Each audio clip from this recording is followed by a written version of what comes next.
Okay, so today our goal is going to be to start laying out the bathrooms. And because these are some of the more challenging areas for students to lay out because a lot of them typically do not understand these guidelines that we're going to be going through today that you see here. All right. So we're going to make sure that we have enough turning space and a number of other things in order to make sure that this is going to work. Well, what do I mean? Well, let's go ahead and we're going to delete all of these. Oh, I'm gonna delete these because I don't really necessarily need them right now based on what I'm going to do. So I'm going to close these out for right now. Now, for right now, this is just a 2D item. We're going to put 3D items in there, but we'll leave those there for just a moment. So how are we going to go ahead and do this? Well, the first thing I'm going to do is I'm going to insert a stall. So I'm going to go to Insert, Load Family, and wherever they are on your computer is where they're going to be. But on my computer, as I go through to my 259 folder, and I go to Spring 2020 and Revit Project Families, you see I have a restroom folder. And then I'm going to go ahead and use this partition. Let's see. I'm going to say, first of all, this phenolic, which is a material, a type of material. And we'll talk a little bit about that later. Not super important, but it's what the stalls themselves are made of. I'm going to click on there, right? Because that family is going to be the one I'm going to use for my bathrooms because it has an ADA stall built in. Now you notice these red things over there. That's going to be something I'm going to show you in this view. We're going to have to adjust those in the family once they come in. Watch this. So when I hit open and it says it's upgrading it, because it's an older family, but it's a good family. So nothing wrong with that. Stood the test of time. So as that starts to load, what you're going to see is that there's going to be some instructions that come in to the family. What do I mean? Well, when I say place a component now, that should be the first component it wants to bring in, right? And so see how I'm just touching. I'm using the space bar to rotate this around. And I'm going to come in and I'm going to place it for right now right there, okay? And then what I'm going to do is just simply align to here, that edge, and to here, this edge. And now the beauty of this is that these stalls in the women's room are already laid out for us. We don't have to do any measuring. You see our restroom guide here? If you look at our restroom guide, you'll see that these stalls, this stall is supposed to be approximately 56 by 60, right? And we're going to test that out because it's good for you to see that. And then our other stalls here, they're going to end up being about 33 inches wide. Well, why do I say 33? Well, I'm going to go back here. And if you, whoops, hold on a second, people. Sorry. Okay. All right. So the smaller stalls can be 33 inches. And then there's the ambulatory. Remember we talked about the ambulatory stalls, the ones that are going to have the bars in them as well, but they're the same, approximately the same size as the other small stalls. We're going to see if we can make them about 36, even though some of them only have to be 33. But we're going to check some of these sizes to make sure they're actually what they're supposed to be. So let's look at the large stall first, the 56 by 60. Okay, so I'm going to go over here back to where we were. 56 by 60. Illinois Accessibility Code says right here 56 by 60. Okay, so let's see what we've got here.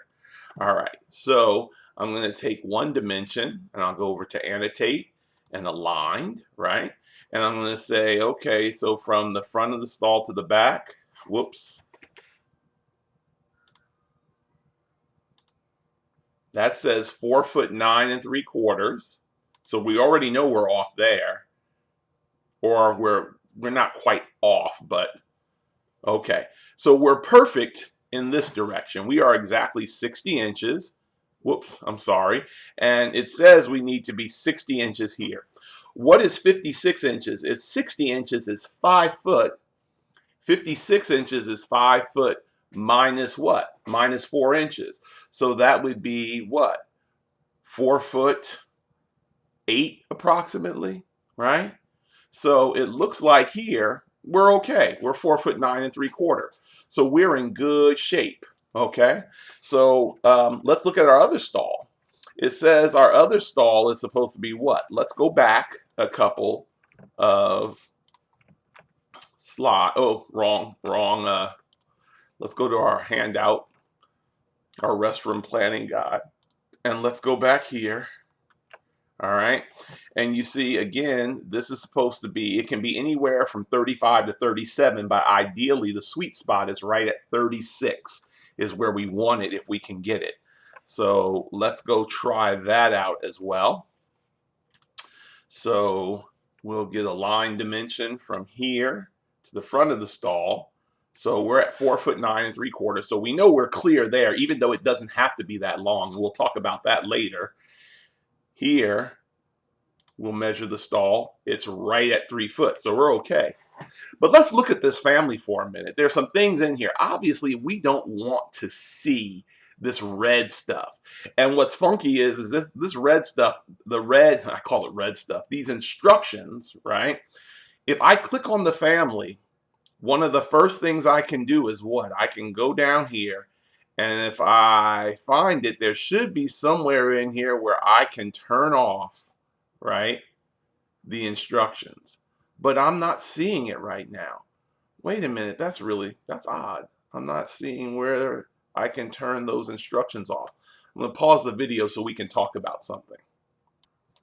Okay, so a couple of different places. If I click on something and I want to get rid of something, aside from reading the instructions, I could do one of two things. Now, right away, I'm not necessarily seeing a place over here to turn off those instructions. But if I go deeper into the type, the instruction on-off visibility is there, right? So I can turn it off there, or under visibility graphics, under specialty equipment, right? Specialty equipment. Well, without reading that initially, what if I just refuse to read? How would I know that this family was specialty equipment? Well, if I click on it, look what it says. It tells me the family type right here. That's the beauty of this. Look at all these, people. If I click on that sink, it tells me that's in plumbing fixtures. If I click on this elevator, it tells me it's a generic model. So anything in here that I click on, whether it's the doors that are here or even the rooms, it's going to tell me what the family is, and I should be able to look there and identify it. Okay. So lastly, before we close out this video, we'll just go here under specialty equipment. We can check here, and even though we didn't have to go this far, it's good to know that those are things that we can come in here and turn off. It's also good to know that under visibility graphics, you know, I can put that category of instructions under any family I want, even though it's not here right now, right? So if you look at this one here, that stuff is down here. It's a visibility state. And that's something that we talked about a little bit with families, but we're going to talk about them a little bit more in the advanced Revit class before we close the semester out, okay? So let's make sure that we go in and we get our stalls out. The next thing we can do, I want to show you, is when we select that, guess what I can do? I can just come here. Let's see if I can mirror this and pick the axis of that wall. Will it let me mirror it over? All right, it lets me mirror it over, but obviously we don't need all those stalls. So what can we do here? Maybe I'm just going to have one, maybe two stalls and a urinal, or maybe a stall and two urinals. Well, I'm going to click here and let's see if it gives me some options in here. Oh, look at that. Stalls 3. I'm just going to say stalls 1 on the men's side, right? Because the men don't typically need a bunch of stalls. Right? So I can put just one stall there, and then I can put a urinal screen in there. And I'll show you where to get a urinal screen when we pick back up in the next video. Okay?